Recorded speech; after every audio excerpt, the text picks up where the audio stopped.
a ver cómo las prótesis auditivas a lo mejor no cubren todas las necesidades. Muchas veces cuando tenemos a alumnos con un problema o barreras en la comunicación, pensamos que poniendo una prótesis ya está solucionado, pero hay que ir más allá y ver qué actuaciones o qué otras dificultades quedan en el proceso de enseñanza y aprendizaje. Para ello va a empezar a contarnos un poco qué necesidades cubren esas prótesis auditivas y cuáles no, y qué es lo que deberemos hacer nosotros como docentes y cómo podemos paliar las posibles dificultades. Y sin más, le cedo la palabra a Pablo Arias, que va a comenzar con esta ponencia. Muchas gracias. Cuando quieras. Gracias. Bueno, buenas tardes. Muchas gracias a la Consejería Regional por habernos invitado a poder estar aquí hoy con vosotros. Gracias a vosotros, que habéis venido un montón. La verdad es que me siento genial. Y sobre todo, y lo más importante, es que lo que contemos hoy aquí os sirva a todos para que podáis desarrollar vuestro trabajo. Si tenéis cualquier duda o cuestión, luego en la mesa yo os invitaría a que lo preguntaseis, porque creo que al final de todas las presentaciones lo más importante es la información que luego se comparte entre todos. Las presentaciones no dejan de ser más que eso, una presentación. Entonces, yo quisiera empezar con dos frases un poco hechas, ¿no? La primera es que un niño no es un adulto pequeño, eso creo que los que estáis aquí lo tiene más claro que nadie. Y la segunda es que un niño con una pérdida auditiva, con sus audífonos, no es un normoyente. No lo va a ser, nunca. Y todas las complicaciones que tengamos nosotros, para ellos siempre van a ser mayores. Tendremos que tener más cuidado, tendremos que tener una serie de estrategias y de apoyos, y en este sentido vamos a ir viendo qué es lo que propone todo y cómo podemos solucionarlo. Vamos a empezar por algo que yo creo que conocéis todos también. El principal problema... Un segundito, perdón. El principal problema que se genera en las aulas, habitualmente son las aulas. El acondicionamiento, pues es complicado. Suelen ser paredes lisas, ventanas sin cortinas. Todos tenemos cortinas en casa, en los coles, pues hombre, hay algunos que sí, otros que no. No suele haber moquetas, el techo es liso, y esto es maravilloso, maravilloso para que la reverberación y el ruido se multipliquen, se multipliquen, se multipliquen. A todo esto le sumamos que evidentemente estamos como aquí, colocados unos más cerca y otros más lejos.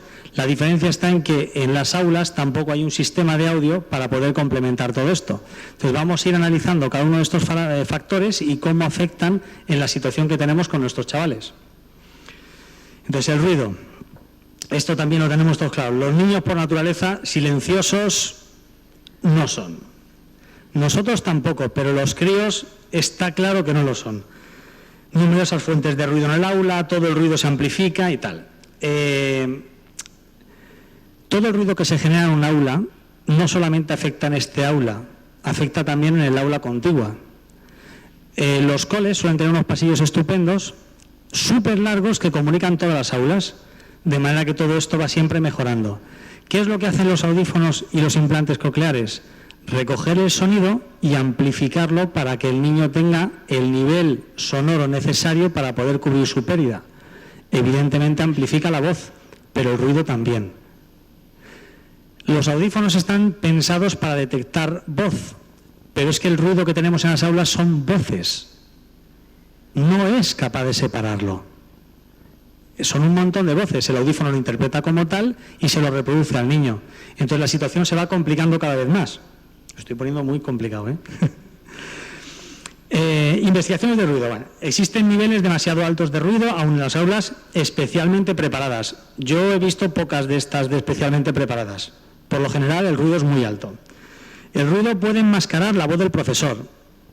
El profesor acaba en el logopeda como casi todo hijo de vecino porque está harto de gritar. A final de curso lo pasa fatal. Hay un enorme desafío para los niños con hipoacusia integrados en grupos de normoyentes. Es un desafío, pero a nuestro modo de ver es lo adecuado, porque el niño se debe desarrollar en su ámbito general y no en un ámbito específico. Y el ámbito general es con toda normalidad. Tendrá sus dificultades, vamos a ver cómo las conseguimos pasar. ¿Cuál es el ambiente real en un aula? Aquí pone 60-65 versus 30-35. 30-35, yo creo que esto no lo tienen ni los daneses en sus aulas. Los españoles, desde luego que no. Estamos mucho más cerca por 60-65 de dBA. Aquí vienen cositas de dBA, ya veréis, dBs-SPL, al final es una medida de intensidad, que son o no equivalentes, pero una medida de intensidad. Nosotros hablamos a 60-65 y el nivel de ruido suele estar más o menos a esa intensidad. Por lo tanto, nos vemos obligados a levantar la voz, provocando también una distorsión propia de nuestro órgano fonador, y todo se complica más. Entonces, la distancia dependiendo del aula, por lo general, quitando los muy chiquitines que hacen corrillos, por lo general suele ser de este formato, y los que están por detrás están en menores condiciones o menores posibilidades que los que están más adelante, ¿no? La reverberación. La reverberación llevada a su grado sumo sería el eco. Entonces, para que el que no lo tenga claro lo entienda bien, la reverberación es cuando una misma señal llega al mismo oído separada en el tiempo. Se establece que por debajo de 0,4 milisegundos el cerebro lo entiende como tiempo real. Cuando tú vas subiendo hasta 1,2, eso al final es una cosa horrible, porque la misma información que tú provocas al hablar enmascara cuando llega por rebote al receptor. Los críos con audífonos y con implantes cocleares además llevan sistemas de direccionalidad integrados que sirven para eliminar el ruido, etcétera, etcétera. Significa que toda esta reverberación está provocando un batiburrillo maravilloso en sus audífonos. Seguimos, poniéndolo fácil. La distancia. Si cuantificamos la señal, por cada metro de distancia la señal cae 6 dB, 6 decibelios.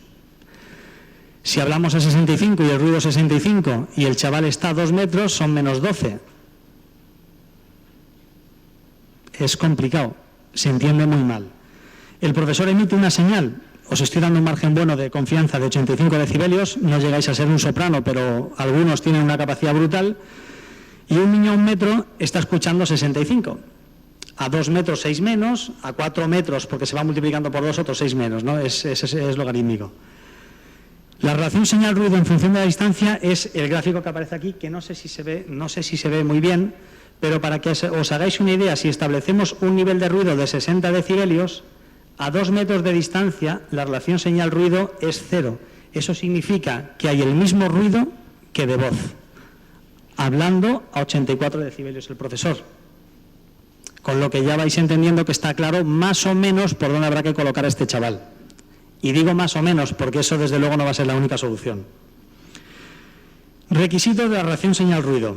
Aquí viene la parte realmente interesante. Si os fijáis, un niño normoyente con audición normal requiere una relación señal-ruido de 5 decibelios. Es decir, lo que yo hablo, con que esté a 5 decibelios por encima del ruido, el niño alcanza su máxima discriminación, entendería el 100% del mensaje.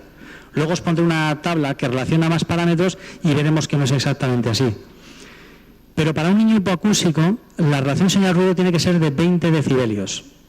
Eso, fijaros que ya directamente hablando 85 ni a 1 metro se cumple.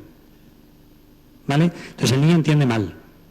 Aún con sus audífonos que estén corrigiendo su pérdida bien corregida y llevando unos buenos aparatos. ¿Vale? La diferencia, ¿por qué se provoca? Se provocan 3 distorsiones. La pérdida auditiva del niño es una propia distorsión. Cuando se habla de pérdida auditiva de un crío, no lo entendáis como una disminución simplemente del umbral. Si yo levanto la voz me oirá más alto, pero también pierden en la calidad de la audición que tienen. Una cosa es oír y otra cosa es entender o discriminar. Entonces, esa capacidad, que es la capacidad de discriminar, está siempre mermada. Porque los niños, si tuviesen una pérdida auditiva que solamente fuese de ese sistema, seguramente no llevarían una corrección auditiva. Tienen tratamiento quirúrgico, etcétera, etcétera, etcétera. Esto ya no me voy a meter, que mi compañera hablará luego de todos estos temas, ¿no? La acústica del aula ya hemos visto que por lo general es estupenda, y los propios audífonos y los implantes provocan su propia distorsión, porque son dispositivos, ¿vale? La distancia con respecto al ruido. Aquí voy a poner unas señales que espero que funcionen bien. Antes hemos hecho una prueba y no iban mal, para que comprendáis un poquito la idea, con un ejemplo sonoro. Si os fijáis, esta gráfica es la misma que había puesto antes con tantos números. ¡Ay! Perdón. Aquí tenemos la voz a 80, aquí estaría marcado el típico ruido de clase y aquí distintas distancias con ejemplos. Voy a poner, por ejemplo, este, que sería un ejemplo muy bueno, que está por encima del ruido razonablemente, y luego voy a poner otro en esta situación. En esto no vais a entender absolutamente nada. Entonces voy a pinchar, yo creo que estas dos, y vamos a ver si podemos escuchar bien la grabación. Write the word fill. Write the word catch. Write the word thumb. No es español, claro, sí, por seguro. Write the word keep. Bien, o sea que no está distorsionado, es una señora que habla en otro idioma. Entonces, ahora pasamos a una relación, esto sería una relación relativamente óptima, el ruido está por debajo de la voz y se la entiende bastante bien. Uy.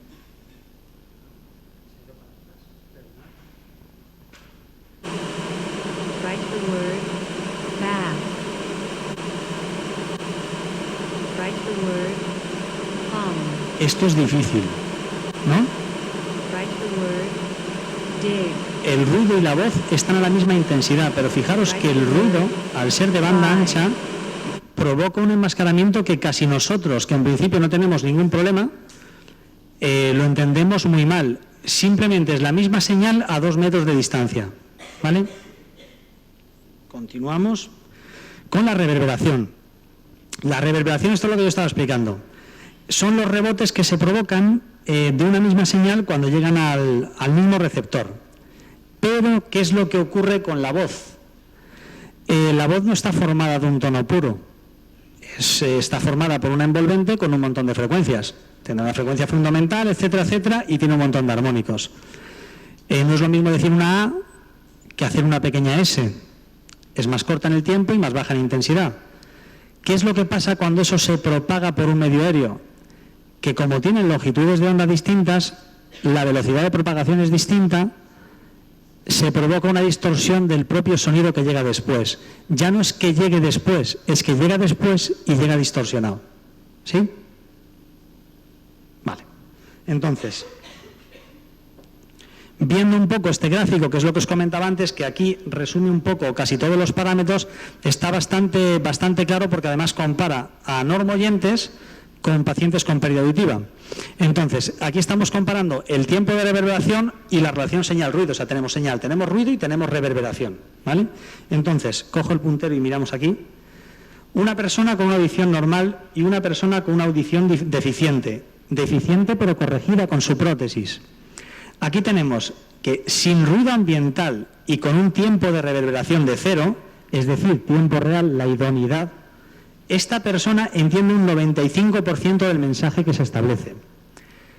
Si hacemos una relación de más 12 señal-ruido, o sea, 12 decibelios de la señal por encima del ruido, la discriminación baja a 89. Si hago esa diferencia cada vez más pequeña, tengo una señal, o sea, tengo una discriminación de un 80%, y si la señal y el ruido está bien, tengo una discriminación de un 60%, teniendo en cuenta que mi aula es maravillosa y no tiene reverberación.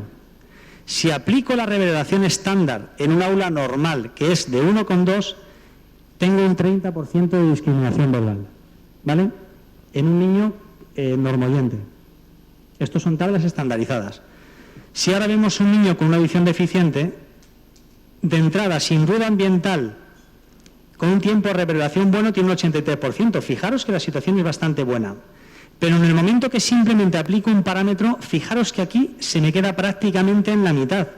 Os dais cuenta que pasamos de 83 a 45.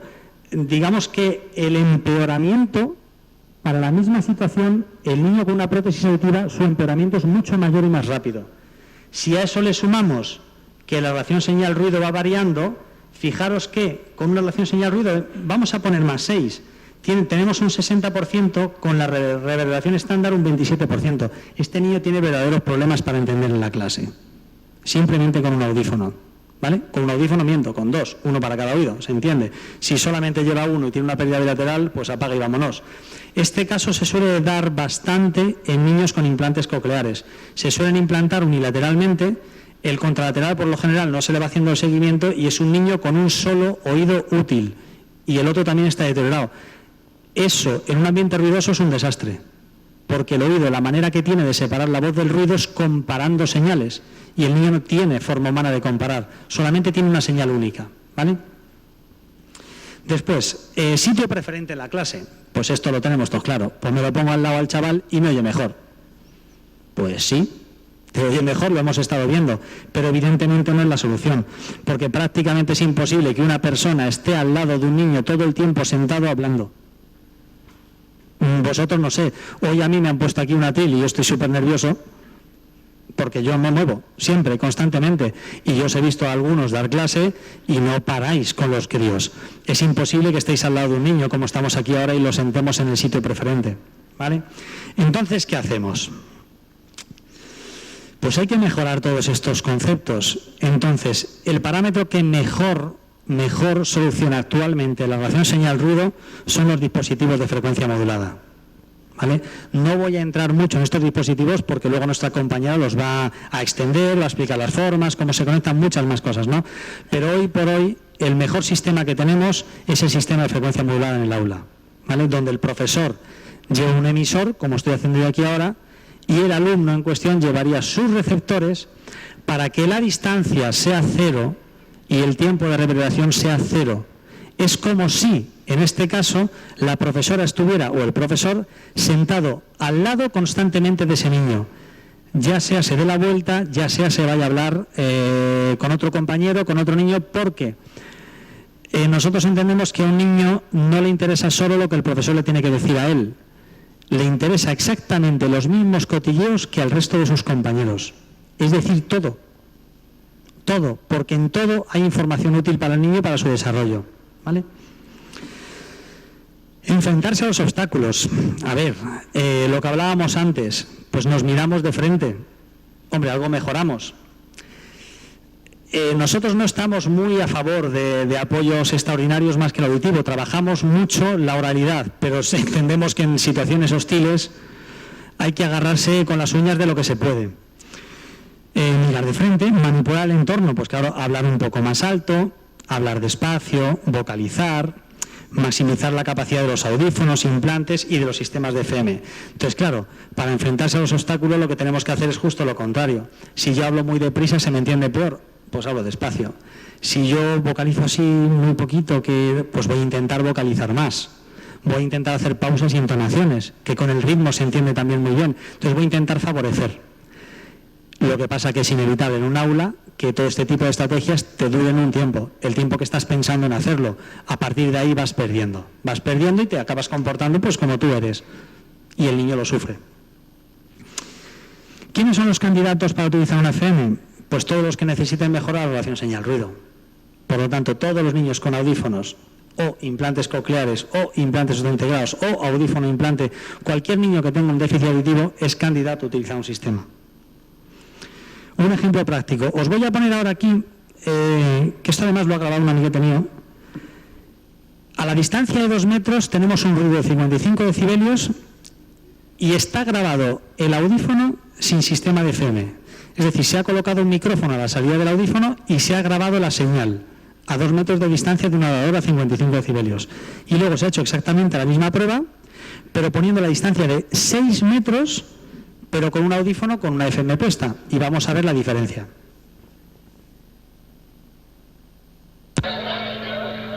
El agricultor realiza diversas tareas a lo largo del año: arar y abonar la tierra, sembrar las semillas, regar y fumigar las plantas, recolectar los frutos.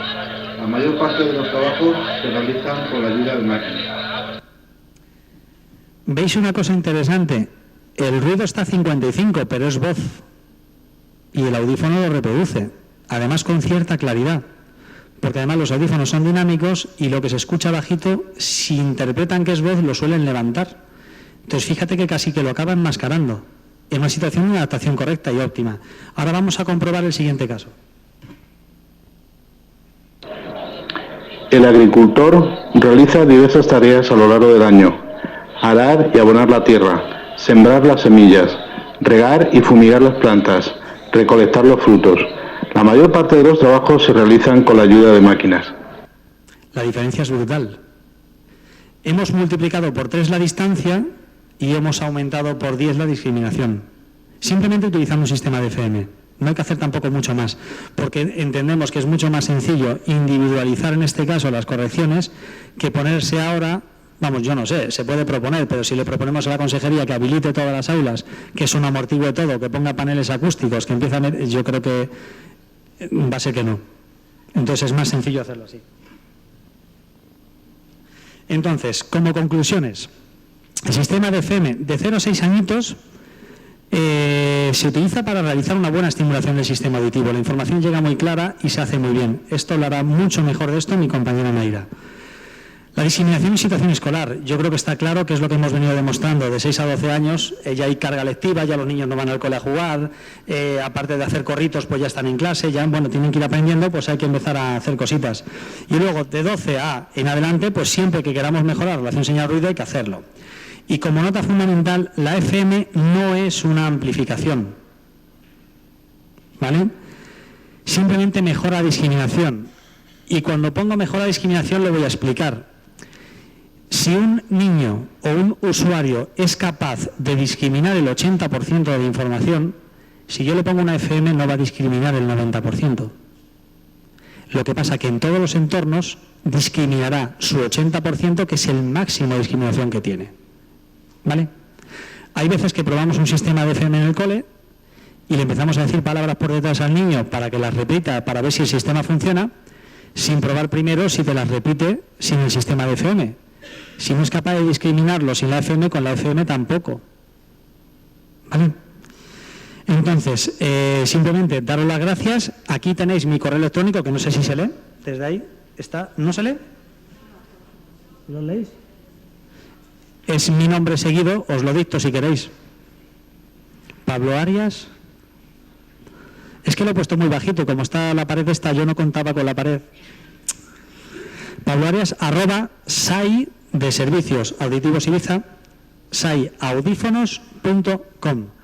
Para lo que necesitéis, si tenéis cualquier duda, problema, queja, pega o sugerencia que no hayamos podido resolver ahora aquí, me mandáis un correíto y yo en la mayor brevedad posible os responderé.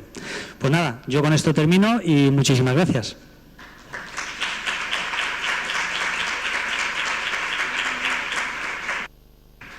Vale, muchísimas gracias a ti. Mira, si os parece, damos la palabra a Pilar y después de la charla de Pilar abrimos un turno de preguntas, ¿de acuerdo? Pues cuando quieras, tienes la palabra.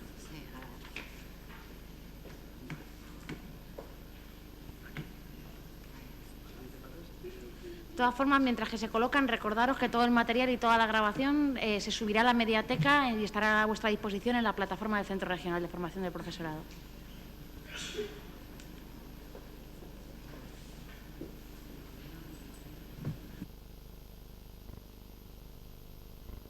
No.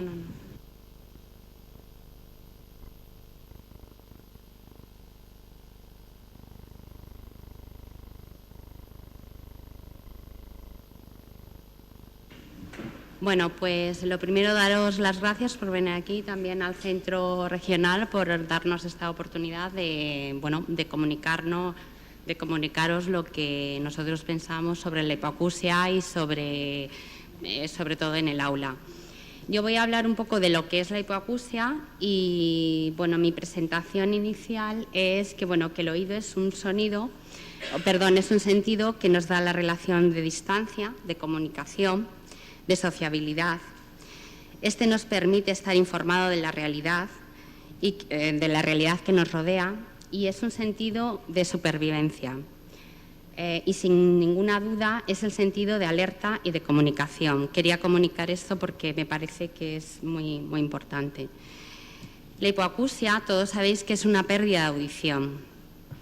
Y para mí lo más importante es que se haga una detección precoz de la hipoacusia, porque es la única forma que el bebé puede desarrollar lo que el ser humano tiene lo más maravilloso, que es el lenguaje. Con respecto a Laura, ya hablaré, porque yo voy a hablar sobre todo de lo que es la detección que vosotros podéis hacer en el aula en niños que en principio no estén con prótesis, porque ya os llegan, los que os llegan ya con prótesis o con implante, ya en principio tenéis una detección. O sea, ya lo sabéis. Entonces, vamos a hablar un poquito de la detección en los que no... Bueno, vamos a hablar un poquito del tipo de hipoacusia, dependiendo de lo que es la tipología y dónde está ubicada, ¿vale? En principio, según la zona del oído donde está afectada, tenemos la hipoacusia... Uy, ya me he ido atrás, espera. Las tenemos transmisivas o conductivas, las perceptivas neurosensoriales o las mixtas. En las conductivas, el daño o la lesión se produce en lo que es el oído medio. En el oído medio también puede ser la cadena de huesecillos o también porque tenga un tapón. Esto genera una pérdida normalmente en normoyentes, una pérdida leve, y luego, como veremos más adelante, en personas con pérdida de audición, pues genera una pérdida mayor. La sensorial se produce solamente en lo que es en la cóclea y lo que se ve afectado son las células ciliadas. La neurosensorial complica un poquito más la pérdida porque afecta a lo que es la cóclea y también afecta a lo que es el nervio auditivo. Y las mixtas, pues la lesión puede ocurrir en cualquiera de los tres sistemas, tanto en la conducción como en la transmisión, como en la recepción a nivel neuronal. Con respecto a lo que decía mi compañero de las conductivas, lo que sí es importante es que las conductivas sí que muchas se pueden tratar a nivel quirúrgico. Bien, pues porque tenga moco en caja y entonces el médico decide poner unos drenajes, o porque tenga tapón de cera y entonces, pues bueno, se va al otorrino y bueno, se le saca y ya está. Normalmente los audiólogos o los audioprotesistas trabajamos siempre con perceptivas neurosensoriales. Las transmisivas se trabajan menos porque tienen un aspecto más quirúrgico. Bueno, según el momento de aparición, esto seguro que ya lo sabéis incluso muchos más que yo, es pues cuando se desarrollan antes de la adquisición del lenguaje, se llaman prelocutivas, y cuando ya el lenguaje está instaurado o ya ha empezado a desarrollarse serían poslocutivas. Lo he dicho al revés. ¿Ah? Bueno, estáis. Según la intensidad, tendríamos que identificarlas en pérdidas leves, que van de 20 a 40 decibelios, en moderadas de 40 a 70, en severas de 70 a 90 y profundas más de 90. Cuando ya la respuesta pasa más de unos 100 dB, realmente nosotros las clasificamos de cofosis muchas veces y entonces las mandamos, normalmente las derivamos para que el otorrino pues haga una derivación para un implante. Quería poner el gráfico. Uy, no. ¿Dónde está el puntero? Arriba. Vale. Quería poner el gráfico para que vierais cómo está ubicada y porque en este gráfico, que además no sé si se ve bien, están puestos lo que son las consonantes y lo que son las vocales. Entonces, un normoyente está en 0 decibelios. Cualquier normoyente necesita, o sea, con 30 decibelios por encima de umbral, alcanza el 100% de su inteligibilidad. ¿De acuerdo? Entonces, si tenemos un niño con una pérdida aproximadamente en 30 decibelios, necesitaría 30 decibelios por encima para que alcanzara el 100% de la inteligibilidad. Y entonces se perdería parte de estas consonantes. Esto es importante en el desarrollo del lenguaje. Y bueno, en las demás está claro que... Me pierdo con el puntero.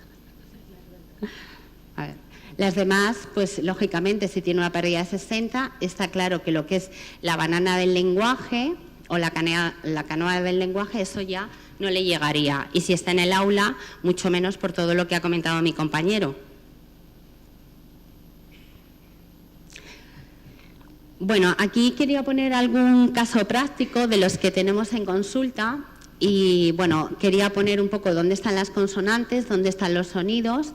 Y por ejemplo, este niño empieza con una pérdida moderada, cae en severa prácticamente, moderada severa en las frecuencias medias, y en las agudas tiene ya una severa. A lo mejor puede llegar a oír un perro, puede oír un tractor, puede oír un golpetazo, pero desde luego lo que es el lenguaje aquí lo pierde.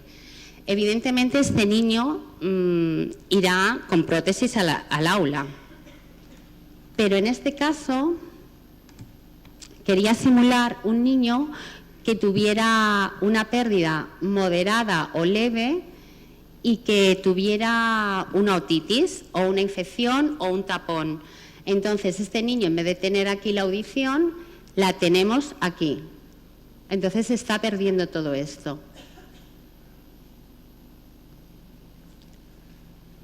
Bueno, a ver. Bueno, estos son otros casos prácticos. Y, por ejemplo, nos podemos encontrar con una pérdida, con una conservación de graves y con una caída bastante brusca en agudos. Entonces, estos niños normalmente en el aula suelen prestar bastante atención. Pero, me pierdo con el puntero, perdonad. Entonces, claro, estos niños en el aula, como él decía que hay bastante ruido de fondo, ese ruido de fondo está ubicado en estas frecuencias. Estas frecuencias se enmascaran con ese ruido y entonces volvemos a tener otra vez el problema de no discriminación. Y bueno, este es otro caso. Habéis visto que normalmente estoy poniendo pérdidas leves y un poco moderadas, porque las severas, como veremos más adelante, ya están detectadas. ¿Por qué pongo las leves? Porque son las que vosotros podéis detectar, ¿vale? Las leves y las moderadas.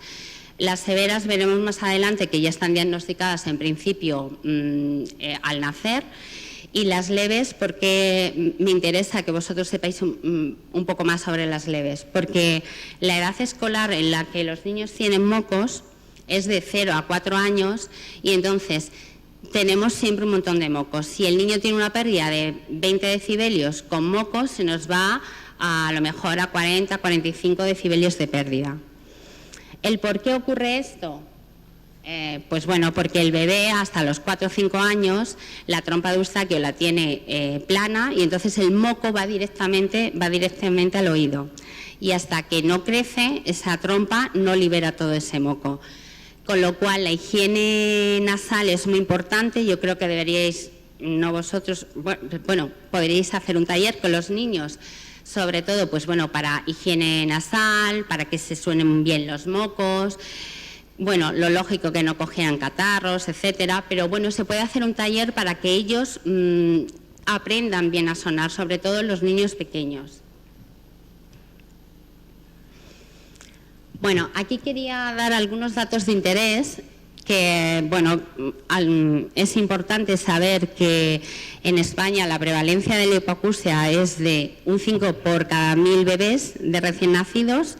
Esto significa que cada año nacen alrededor de 1.200 bebés con hipoacusia y que 1.500 familias están afectadas por la presencia de una discapacidad auditiva en uno de sus hijos. Más del 95% de los niños hipoacúsicos nacen en el seno de familias de padres oyentes.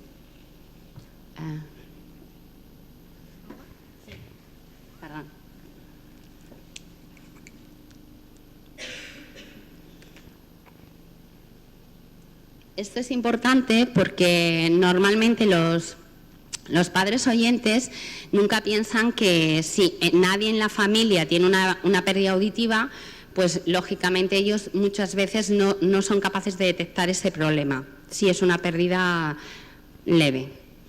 El 80% de las sorderas infantiles permanentes están presentes en el momento del nacer, que solo el 50% de los recién nacidos con hipoacusia se identifican con indicaciones de riesgo. Luego os pondré unas listas, pero no os las leeré porque es bastante larga. El 60% de las hipoacusias infantiles tienen origen genético. El 35% de las hipoacusias neurosensoriales son adquiridas y el 4% de los niños de entre 3 y 4 años padecen otitis de repetición y afectan a su audición. Bueno, si trabajáis con secundaria, a lo mejor esto ya está superado, pero si estáis trabajando en guarderías o en primaria, pues bueno, los niños suelen tener muchísimos mocos y en el periodo que están en el colegio tienen más mocos y entonces tenemos más riesgos de que tengan este problema de audición. Bueno, la CODP enumeró una serie de riesgos y, bueno, como algunos son las infecciones intrauterinas, como la rubeola, la toxoplasmosis. Bueno, es importante saber si los niños, por ejemplo, han estado en la UCI o los grandes prematuros son un gran riesgo. Luego también tenemos pues lo que son los síndromes que también están asociados y bueno, las señales, que es a lo que yo quería llegar, pero quería explicar un poquito la hipoacusia. Debemos de estar atentos todos a todas esas señales de conducta que tienen los niños. Sobre todo creo que es importante los que trabajáis con niños que cuando nos llegan a nosotros tenemos casos de niños diagnosticados o detectados con una pérdida con 7 u 8 años y que han sido detectados en el cole. ¿Por qué? Pues porque a lo mejor tienen una pérdida leve o una pérdida moderada y, como veremos después, son niños que hacen bastantes estrategias. Entonces es importante que tengáis algunas pautas.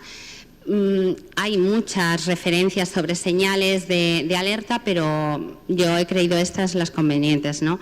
Sobre todo consultar a un especialista si el niño pues bueno, carece de lenguaje, no evoluciona o involuciona para la edad que él tiene, que padezca frecuentes catarros. Si vosotros veis que el niño está continuamente acatarrado, pues a lo mejor no podéis decir nada a los papás, pero sí decirles, bueno, pues habéis ido al médico, tal, ¿qué os dice el catarro? Porque el que tenga moco en el oído genera una pérdida conductiva bastante no importante, unos 30-40 decibelios, que si añadimos el ruido que él nos comentaba en el aula, hace que ese niño se pierda bastante la comunicación en clase. Bueno, sobre todo si se distrae o muestra retraso en sus aprendizajes escolares. Quería hacer aquí un inciso. Normalmente en las referencias siempre se habla de que el niño tiene retrasos escolares. Yo tengo casos de niños que son brillantes en la escuela y tienen pérdidas moderadas, con unos graves bastante conservados y con unos agudos en 50-60, y son niños verdaderamente brillantes en el aula. ¿Qué ocurre? Que los padres, eso no es un problema, porque si el niño va bien en el cole, pues bueno, va bien en el cole y no tienen un problema. ¿Cuándo empiezan a preocuparse? Cuando ya van mal en el colegio, o inglés no va bien, o pues mira, parece que se distrae. Entonces es cuando ya empiezan a tener señales de alerta. Pero realmente si el niño va bien, a lo mejor pasan 10 años y el niño luego llega a nuestra consulta con una pérdida moderada que ya se ha convertido, esos agudos, esa discriminación no es buena. Y sobre todo, por ejemplo, si están en colegios bilingües, etcétera.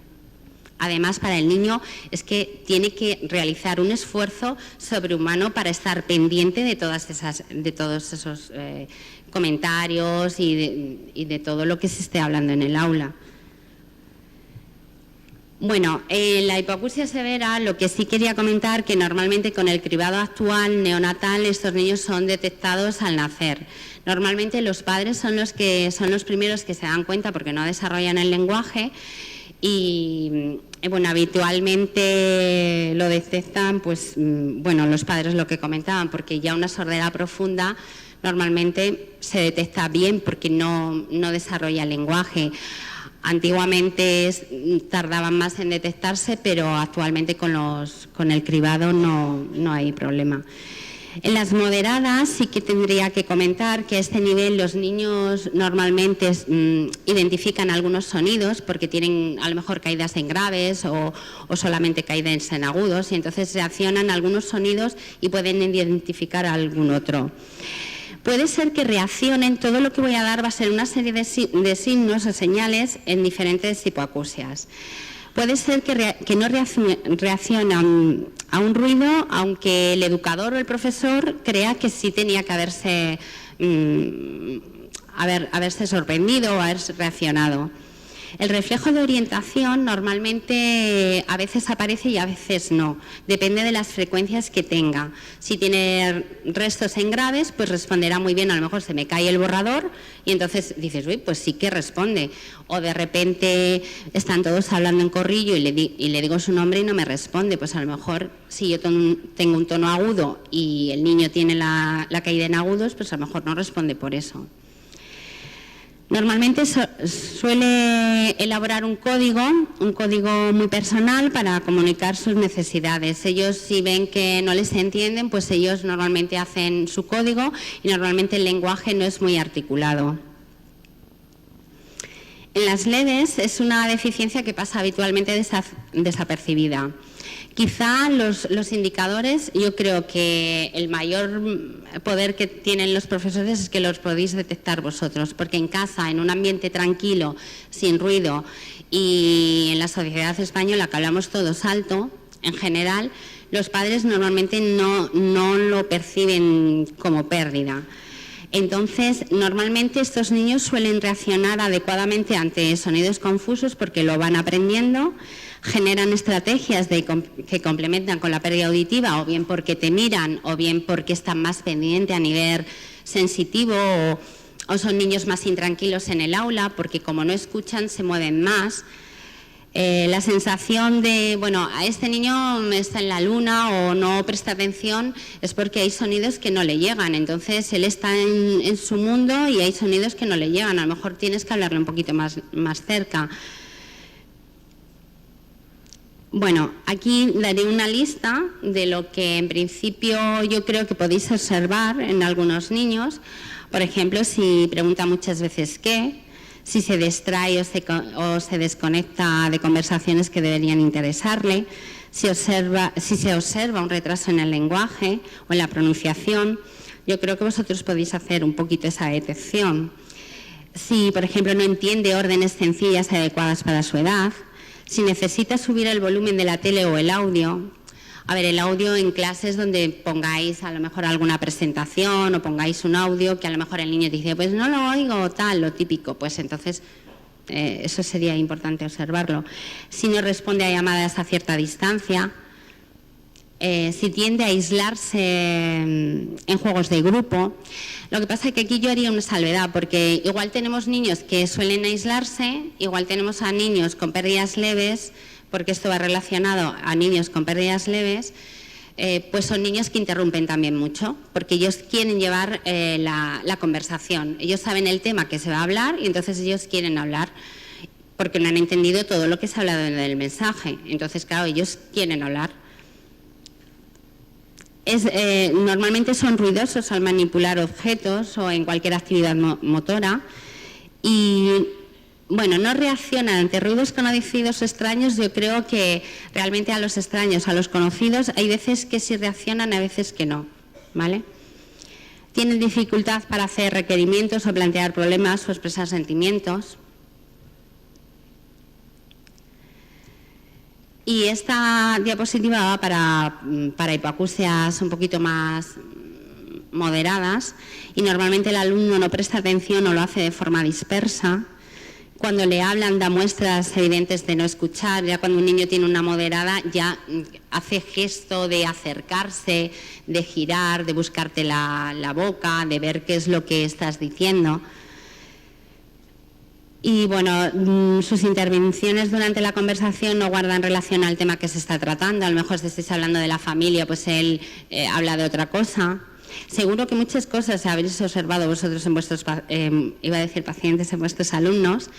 Y bueno, yo simplemente pues daros algunas cosas más para que podáis complementar, pero muestra expresiones confusas. Y bueno, a veces tienen hablas inteligibles si son niños muy pequeños y no van al logopeda o no han empezado la logopedia. Sí que nos encontramos con niños que tienen una pérdida moderada, que han empezado con 3 años en el logopeda, tienen una pronunciación muy buena, tienen una expresión vocal muy buena, pero realmente tienen una pérdida auditiva. Está bien que vayan al logopeda, pero también descartar que tengan la pérdida. Un logopeda siempre tiene que descartar la pérdida auditiva, aunque trabaje con el niño porque tenga una mala pronunciación. Yo creo que actualmente se hace así, pero bueno. Comete errores en la lectura y en la escritura y utiliza poco el lenguaje para planificar o llevar a cabo algunas cuestiones o actividades. En los casos de pérdida severa, que en principio tienen que estar adaptados con prótesis, y eso sería a lo mejor motivo de otra charla, de decir qué cuidados tenéis que tener, no vosotros, sino ver si tiene pilas, si tiene el tubo bien, todo eso, porque os habréis encontrado muchas veces con niños que llevan audífonos o que llevan implante y la pila no funciona o el tubo está obturado y claro, el profesor dice, bueno, el niño siempre tiene que estar con audífonos y si el aparato no funciona hay que comprobarlo. Yo sé que a lo mejor esto que digo es, bueno, pues hará un poco más de trabajo, pero es que es fundamental que el niño esté oyendo al 100% en el aula. Bueno, los niños con pérdida severa, pues bueno, tienen dificultades para narrar historias o eventos, muestran rechazo al hablar en grupo o prefieren no hablar, presentan una reducción en la estructura morfosintáctica, ¿vale? Manifiesta escasa comprensión en los mensajes y su habla es poco fluida. Quería hacer aquí también hincapié sobre las pérdidas unilaterales. No sé si habéis tenido algún caso de pérdida unilateral y realmente esos no se detectan. Se detectan cuando el niño ya te dice, no oigo mamá ¿por qué me pones el teléfono si no oigo por aquí? O sea, y ya te lo verbaliza él, porque el otro oído está perfecto y entonces no dan muestras de que tengan pérdida de audición. Les puedes hablar de lejos, no dan ninguna muestra. Entonces el niño realmente es, cuando se detecta es cuando el niño te lo dice o porque se ha detectado en el cribado. Pero bueno, quería comentar esto. Bueno, yo quería daros algunas estrategias que supongo que si en clase o en el aula tenéis algún instrumento musical es mucho mejor que estas estrategias. Pero bueno, por ejemplo, producir un ruidito, una palmada. A ver, una palmada yo siempre digo, si haces esto muy cerca del oído, evidentemente o tiene una pérdida severa o a lo mejor sí que la va a escuchar con una pérdida leve o moderada, la va a escuchar bien. Pero hacer una palmada lejana, llamarle por su nombre desde atrás, siempre que no tenga lectura labial. Tirar una moneda, todo el mundo dice, vaya, qué prueba más tonta, pero es que hace un tintineo y la moneda se ubica en las frecuencias agudas. Entonces, cuando tú tiras la moneda, si él no te ve, tenemos que tener en cuenta que los niños que no oyen bien hacen otro tipo de estrategias, pues suelen tener la vista muy activada, está muy pendiente de las reacciones que hace el profesor y que hacen todos los niños. Entonces son niños que tienes que hacer este tipo de estrategias que no te vean.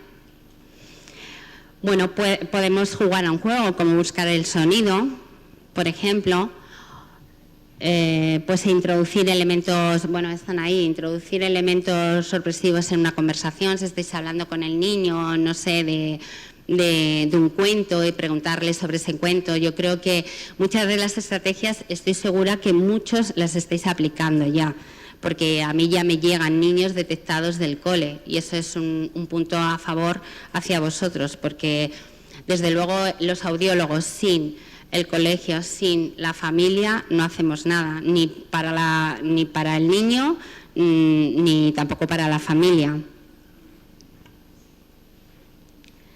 Bueno, hablar en voz susurrada. Siempre yo recomendaría que lo hicierais por detrás.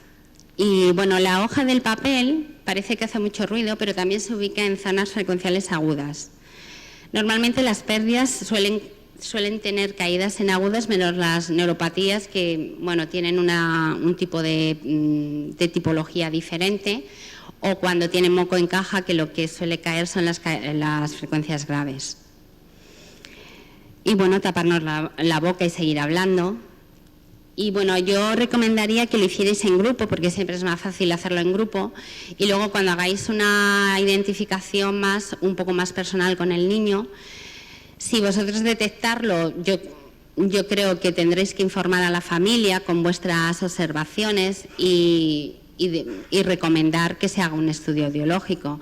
Hasta ahora nosotros, muchos niños que tenemos han sido primero no diagnosticados, sino detectados en el aula, porque la profesora ha dicho, pues parece que el niño no oye, o la educadora, o la logopeda, oye, pues parece que no me entiende, porque vosotros estáis todo el día con el niño. Entonces podéis detectar más pautas que el niño no escucha, que a lo mejor que venga un día a una consulta del otorrino y le diga al otorrino, Antonio, ¿me oyes bien? En silencio. Pues Antonio va a decir, sí, te oigo bien. Aparte de que haya una serie de pruebas que se puedan especificar. Bueno, yo quería dar 3 conclusiones, sobre todo me he centrado más en las pérdidas leves porque son las que yo creo que realmente pasan un poco desapercibidas y que hay que dar un poco más hincapié en ello. Es que tenemos un gran porcentaje de niños con pérdida leve, que una pérdida leve con moco en caja provoca una pérdida moderada, y normalmente eso ocurre desde que empieza en el cole hasta junio. Tenemos otitis, tenemos infecciones, tenemos catarros, están todos los mocos ahí continuamente, y una pérdida de leve se convierte en una moderada, y un niño con una moderada se pierde mucha información en el aula. Son niños que además, no sé si habréis tenido algún caso en el aula, pero son niños que además o se mueven muchísimo, están muy alterados o están muy dispersos, o son niños todo lo contrario, que están muy quietecitos, están muy paraditos y no se mueven, y dices, bueno, pues este niño pues parece que oye. Y bueno, siempre descartar ante cualquier síntoma pues una pérdida auditiva. Yo veo que esto, a ver, sí, creo que ya he terminado. Sí, bueno, es la bibliografía y este es mi correo, ¿vale? Entonces, pues bueno, si tenéis alguna duda ahora sobre la mesa. Sí.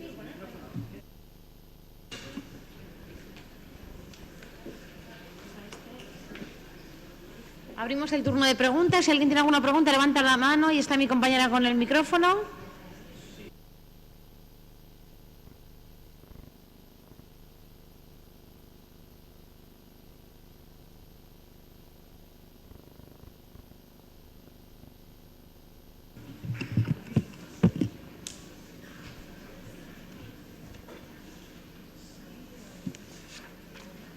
Hola, buenas tardes.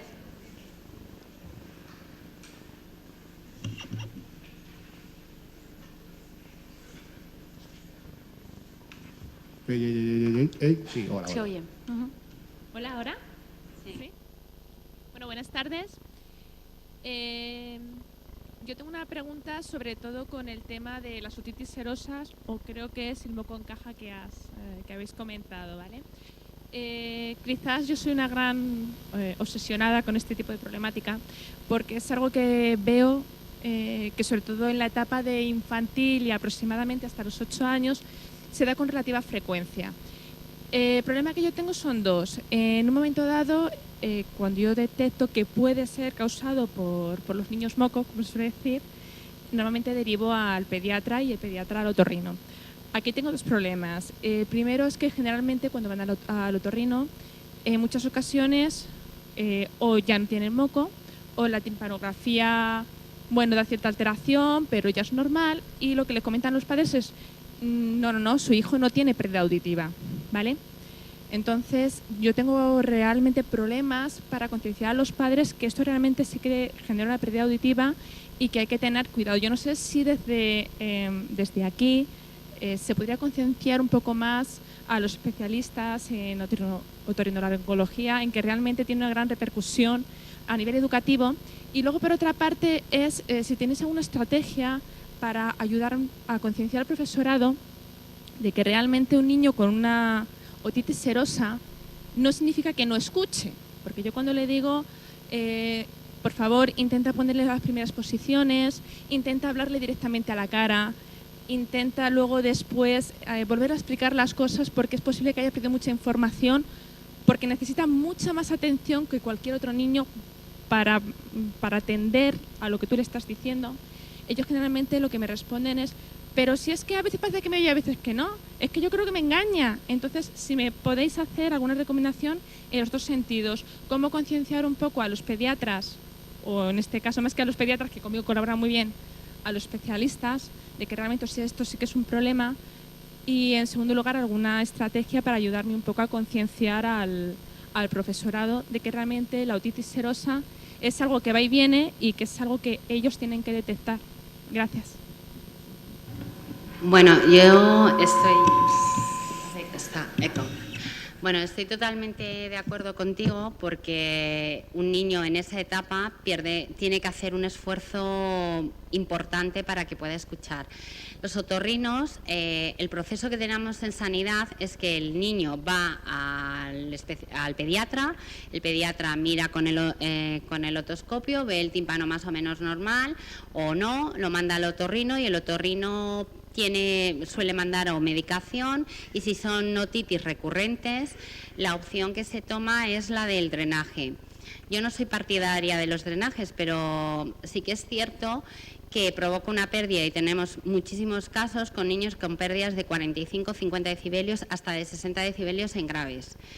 Cuando las otitis son de repetición, el padre no quiere operar porque es una cirugía y el tímpano está rasgado, hemos tenido casos de poner ayudas auditivas simplemente en el proceso de la adquisición del lenguaje, en el proceso escolar. Concienciar a los profesores, yo creo que nosotros hemos venido hoy aquí a decirles eso, que las otitis las tienen que detectar ellos, realmente las detectan ellos. Los padres, su hijo oye bien, les da igual, o sea, no es que les dé igual, es que oye bien, porque yo estoy hablando en mi casa y oyen bien, pero como decía Pablo, en el aula hay muchísimo ruido. Si un niño tiene una pérdida de 40 decibelios con el moco en caja, tiene dificultades no solamente en la transmisión del sonido, sino en la discriminación, porque en el ejemplo que veíamos aquí del oído medio, si ahí hay moco en caja, lo que son los huesecidos no hacen la función y entonces necesita una presión sonora mayor y la discriminación no es buena. Por lo tanto, estoy totalmente de acuerdo contigo, y además es que en invierno los niños en la época escolar están continuamente con mocos.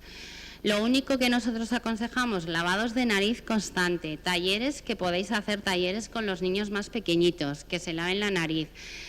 Encontraréis otorrinos que sean muy, muy buenos y hagan así rápidamente con las otitis. Habrá otorrinos que no, pero eso es un hándicap que tenemos todos, los audiólogos también los tenemos, porque ellos prefieren, por ejemplo, hacer una cirugía que, por ejemplo, poner una ayuda auditiva. Nosotros hemos puesto ayudas auditivas a niños que han ido muy bien. Luego se retira y ya está, como retiras algo.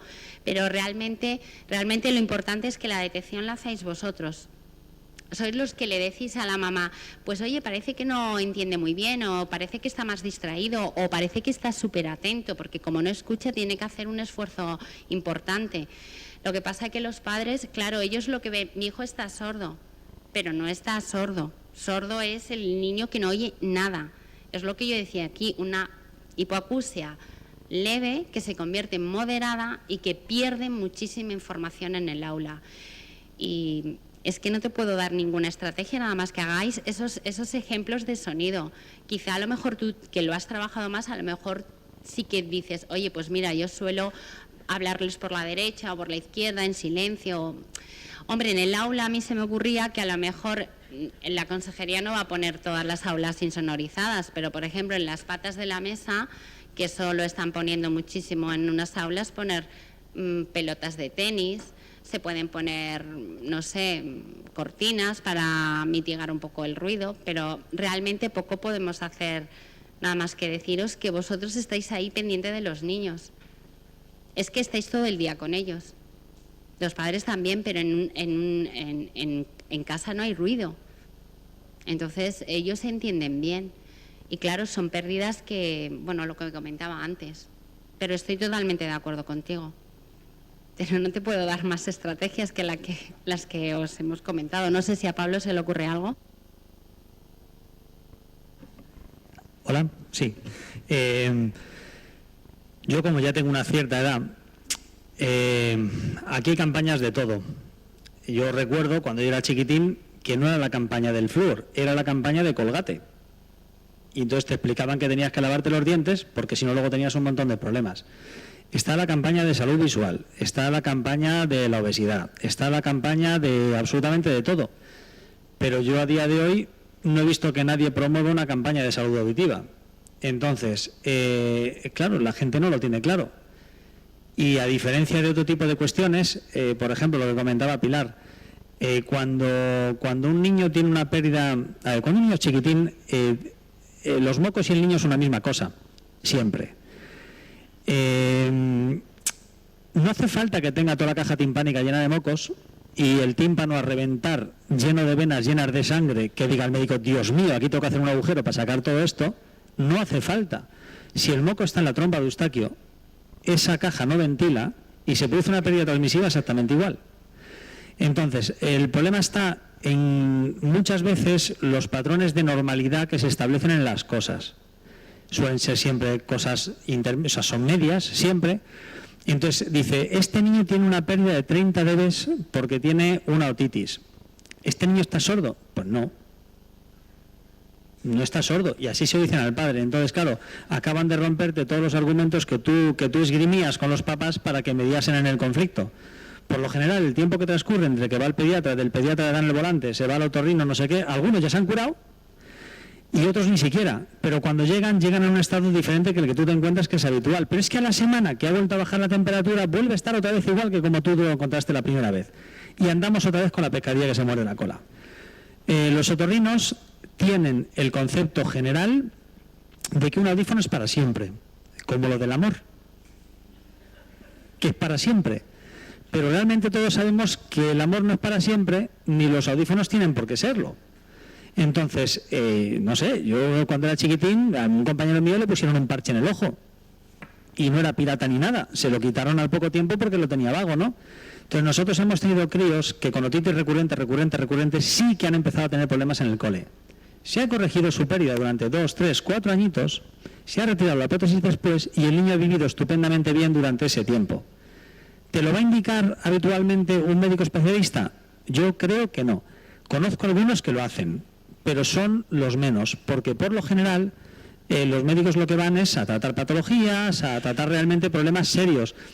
Y en este caso, la sanidad lo que trata de salvar la vida de las personas, pero yo creo, y es una opinión totalmente personal, no trabaja en la calidad de vida. Es mi percepción personal, ¿eh? O sea, si tú te estás muriendo, vive Dios que te sacan. Miento, tu corazón funciona. Otra cosa es cómo salgas de aquella historia, ¿no? Entonces no miran la calidad de vida. Entonces, por ejemplo, este tipo de pequeñas cosas, pues bueno, si tú llegas con un padre que no está muy convencido, lo manda al médico, el médico le dice que su chaval está estupendo, te mira a ti y te dice, pues sí, mi hijo está genial, hombre. Y tú estás sufriendo, y sobre todo el crío, porque lo está pasando mal, ¿eh? No está yendo bien. Y aquello que empieza a ser revoltoso, porque como bueno, no oye muy bien, al final dices, este muchacho no sé qué, lo acabas poniendo aquí en un lado para que te dé menos guerra, acaba tal, y al final aquello, cuando se prolonga en el tiempo, acaba debutando quizá en un problema. Y yo creo que se puede paliar mucho más rápido. Si tú ves que tienes ese tipo de dificultades, aparte de diagnosticarlo y demás, mándalo a que le hagan un estudio audiológico. En cualquier centro auditivo que trabaje con críos te lo van a hacer. Es rápido, rapidísimo, porque van a llamar y se lo van a hacer. Y por lo menos en ese momento vas a descartar el nivel de pérdida que tenga. No la van a categorizar. Pero sí que te van a decir que este niño tiene una pérdida de 20, 25 o 30 dBs. Y tú ya sabes con lo que juegas y se lo puedes contar a los padres. Porque si realmente en el centro auditivo luego ven que hay un problema, lo van a derivar siempre al especialista con un informe, ¿eh? Y por supuesto te lo pasará a ti también. Nosotros trabajamos así.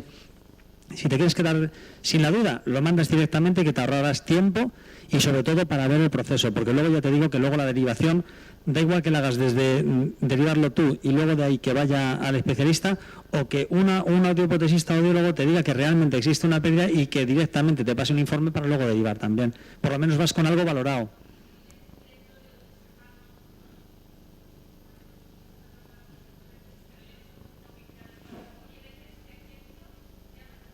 Joder, pero si es que si te lo digo yo, dices, tienes todo, claro, y te paso mi dirección.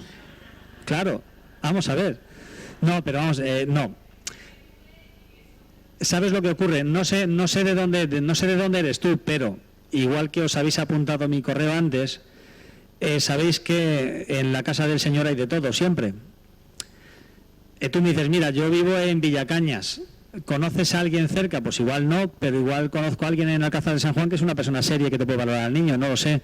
Si tú quieres o alguno tenéis alguna necesidad para derivar algún crío a algún sitio, pues no sé, dentro de los conocimientos que yo tenga de la gente que está trabajando, pues te puedo derivar al que yo entienda, desde mi criterio, que te pueda dar un servicio bueno y que esté cerca de tu zona. A lo mejor resulta que es que cerca de tu zona, pues sinceramente yo personalmente no me fío de nadie, no lo sé. Eso va a depender de dónde estéis cada uno. Pero en principio, a ver, centros especializados para niños, también os digo que no hay muchos. Hay poquitos. Y en poblaciones pequeñas lo que suele haber es la típica óptica que le vende los audífonos a los abueletes. Entonces yo ahí, por ejemplo, no mandaría a un crío. Lo mandaría a un centro especializado de niños. Que seguro que en Toledo tiene que haber y seguro que en Madrid también hay. Y no sé. No sé.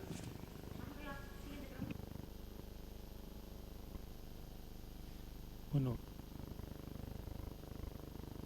sí, se oye, sí, sí, bueno, no pensaba hablar de esto, pero ha hecho el ponente Pablo ha puesto una comparación que me ha bueno, me ha despertado las ganas de hacer un comentario, ¿no?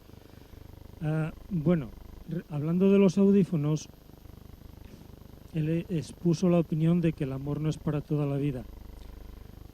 Pues bueno, yo quiero distinguir que una cosa es que algo no se pueda demostrar científicamente y otra que no sea verdadero. Es decir, estoy plenamente convencido y arriesgaría mi vida por defender que el amor es para toda la vida y si no, no es amor. Bueno, pero mi pregunta es otra, ¿eh? Sí, por favor, que tenemos muy poquito Muchas tiempo. gracias. Bueno, no, simplemente quería decir que tengo una duda en la dirección de correo de Pilar, porque como la de Pablo incluía las siglas SAI, que veo que aparecen aquí repetidamente, y en la de Pilar ponía solamente sí, no sé si es un error o es que son distintas. Ah, vale, es que ponía sí, entonces para que nadie pueda confundirse, ¿no? Muchas gracias.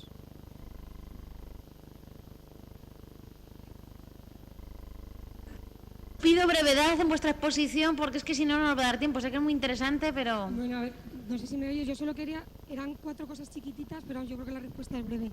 Si conocíais vosotros casos de pérdida de 60-70 que le hayan puesto audífonos que luego fuese por moco y se retirase, o ya son demasiada pérdida para que sea solamente por moco. Segundo, bueno, eso... No te voy respondiendo. Solo por moco que tenga 60-70, si solamente es en las frecuencias de graves, habría que valorar la pérdida, pero... En principio, oye todas las frecuencias... Vale. Bueno, yo creo que no está valorado. Solo por mocos no alcanza esa pérdida. Vale. Luego, el sistema FM, el sistema este que comentabas tú, es que hablando con alguna persona que está en los centros de esto con lenguaje de signos, como que comentaba que aislaba mucho a los chicos. Que aislaba mucho a los chicos. O sea, como que estaban muy aislados. Vale, era solo... Vale. Solo opiniones, ¿vale? O sea, que eso es opinable. Sí, te cuento un poquito. Los sistemas de FM, una parte muy importante es cómo los configuras. Nosotros cuando configuramos un sistema de FM en el cole siempre ponemos FM más M. Es decir, la entrada que tiene de audio la profesora, el niño la escucha, pero también está escuchando al resto de sus compañeros. Si solamente es que hay veces que cuando se instalan los sistemas de FM te los mandan con una configuración de fábrica y la gente los pone alegremente. Yo creo que hay que configurarlos siempre. Y nosotros siempre los colocamos para que el niño por sus audífonos escuche al resto de sus compañeros y luego tenga una entrada auxiliar de audio para que escuche al profesor adecuadamente. ¿Y eso cuando estás en el centro, eso quién los maneja? O sea, ¿ya te los llevan al aula directamente? Cuando nosotros instalamos, cuando Ana Rosa, que luego hablará, instala los sistemas de FM, se configuran directamente en ese momento y ya queda siempre configurado así. Es decir, cuando tú conectes la FM, siempre va a estar escuchando a sus compañeros y, o sea, lo que tienen estos señores seguramente sea un problema de configuración. Yo nunca la pondría así tampoco, porque aíslas al chaval, claro. Luego otra cosa, ¿conocéis casos, por ejemplo, de centros bilingües con chicos que tengan audífonos y que con éxito. Sí. Y bueno, ¿Pérdidas moderadas severas? ¿Pérdidas moderadas severas? sí, si se hace un buen abordaje audiológico y una buena terapia auditiva, pues y con logopedia bien enfocada. Creo que es posible, ¿no? Sí, sí, sí. Y luego lo último, que hablabas de que había problemas de habla poco fluida en las severas. ¿Te referías a cuando no llevan audífonos? Sí, o si están mal rehabilitados o si el diagnóstico ha sido tardío.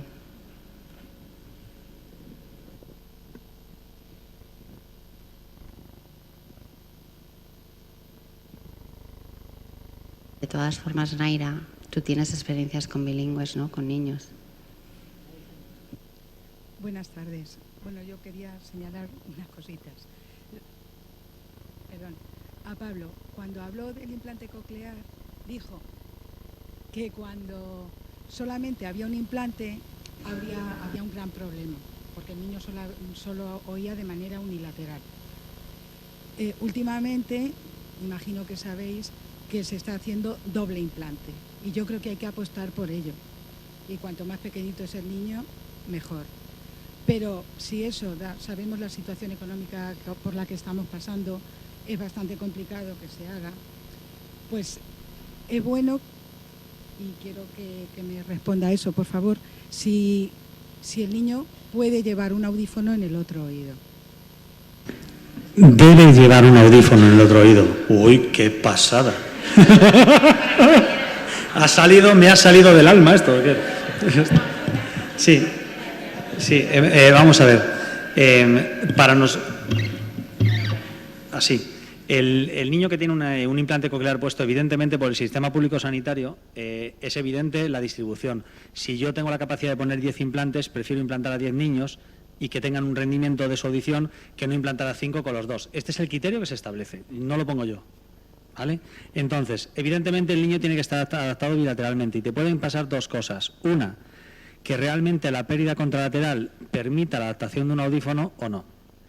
Por lo general, el implante siempre se coloca en el peor y se suele para poder aprovechar los restos auditivos del contralateral.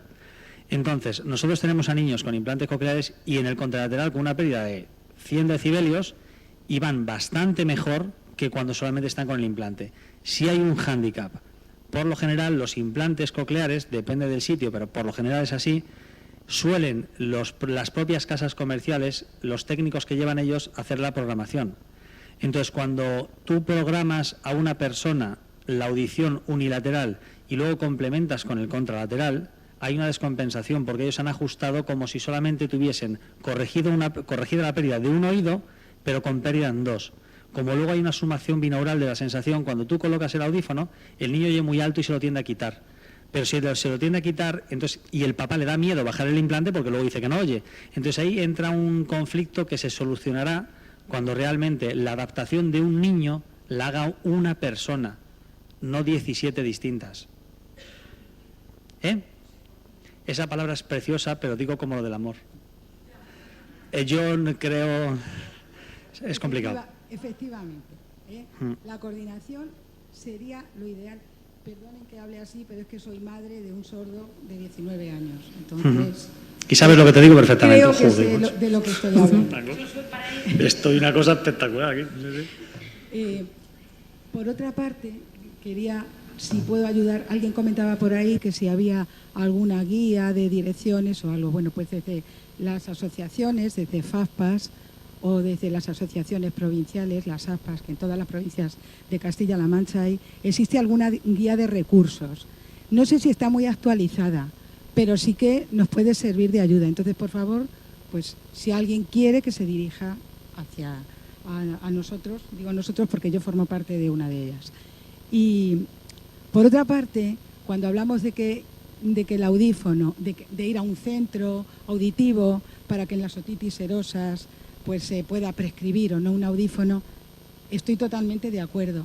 Problema, que un audífono cuesta mucho dinero. Si un audífono no lo prescribe un otorrino, pues no se va a tener la subvención necesaria para obtenerlo. Y volvemos a lo de antes. la situación económica y no todas las familias se pueden permitir comprar 1 o 2 audífonos, son muy caros. Y bueno, pues me gustaría que tuvieseis una solución mágica. Y por último, y ya termino, esto es pues como una reivindicación. Estoy viendo que el acto está siendo accesible, pero solo a medias. Porque está siendo accesible en lengua de signos, pero no hay nada subtitulado. Entonces, reivindicar eso y nada más. Gracias. De nada, recogida la petición. ¿Alguna pregunta, la última, muy breve? Y si no, tomamos ahí atrás, pero por favor os pido brevedad y concisión porque está todo muy interesante, pero si no, terminamos a la hora.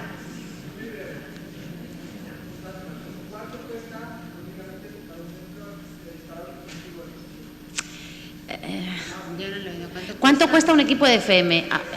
Mira, en principio yo no voy a entrar aquí en términos económicos, ni vamos a decir, simplemente deciros que ahora mismo ese coste le está asumiendo la Administración Educativa, en este caso en el Servicio de Calidad Educativa que teníamos aquí al representante, a Rafa. Entonces, nosotros no nos tenemos que preocupar de los costes, tenemos que ver si es necesario y el uso debido de ello. No nos vamos a entrar aquí si se hace, si no se hace, porque creo que no es el momento ni el lugar para debatir eso. Obviamente es una medida cara, obviamente se está dotando de equipos, pero también no solo depende de los equipos que se dote, sino de los ajustes, es decir, un equipo de FM no es universal, también depende del audífono que lleve el chaval, eso hay que ajustarlo, no son modelos, es decir, va mucho más de compro recursos, sino también de la utilización y la optimización de los mismos, ¿vale? ¿Alguna pregunta más? Venga, ya, y cortamos.